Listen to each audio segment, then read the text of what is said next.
വിശുദ്ധ മത്തായി എഴുതിയ സുവിശേഷം അധ്യായം 11 വാക്യങ്ങൾ 1 മുതൽ 6 വരെ. സ്നാപകന്റെ ശിഷ്യന്മാർ. യേശു 12 ശിഷ്യന്മാർക്കും നിർദ്ദേശങ്ങൾ നൽകിയതിനു ശേഷം അവരുടെ പട്ടണങ്ങളിൽ പഠിപ്പിക്കാനും പ്രസംഗിക്കാനുമായി അവിടെ നിന്ന് പുറപ്പെട്ടു. യോഹന്നാൻ കാരാഗ്രഹത്തിൽ വെച്ച് ക്രിസ്തുവിന്റെ പ്രവർത്തനങ്ങളെക്കുറിച്ച് കേട്ട് ശിഷ്യന്മാരെ അയച്ച് അവനോട് ചോദിച്ചു, വരാനിരിക്കുന്നവൻ നീ തന്നെയോ, അതോ ഞങ്ങൾ മറ്റൊരുവനെ പ്രതീക്ഷിക്കണമോ? യേശു പറഞ്ഞു, നിങ്ങൾ കേൾക്കുന്നതും കാണുന്നതും പോയി യോഹന്നാനെ അറിയിക്കുക.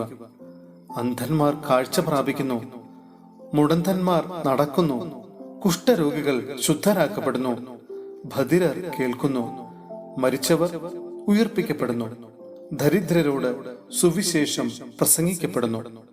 എന്നിൽ ഇടർച്ച തോന്നാത്തവൻ ഭാഗ്യവാൻ. സഹോദരരെ, വിശുദ്ധ പൗലോസ്ലീഹ കൊളോസോസിലെ സഭയ്ക്ക് എഴുതിയ ലേഖനം അധ്യായം 2 വാക്യങ്ങൾ 20 മുതൽ 23 വരെ. ക്രിസ്തുവിൽ പൊതുജീവിതം.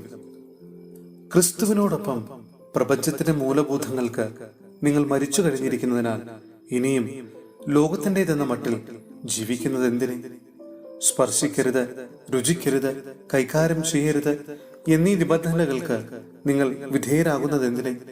ഉപയോഗിക്കുമ്പോൾ നശിച്ചു പോകുന്നവയെ പറ്റിയുള്ളതാണ് ഈ നിബന്ധനകൾ. ഇവ വെറും മാനുഷികമായ ഉപദേശങ്ങളും സിദ്ധാന്തങ്ങളും അനുസരിച്ചുള്ളവയാണ്.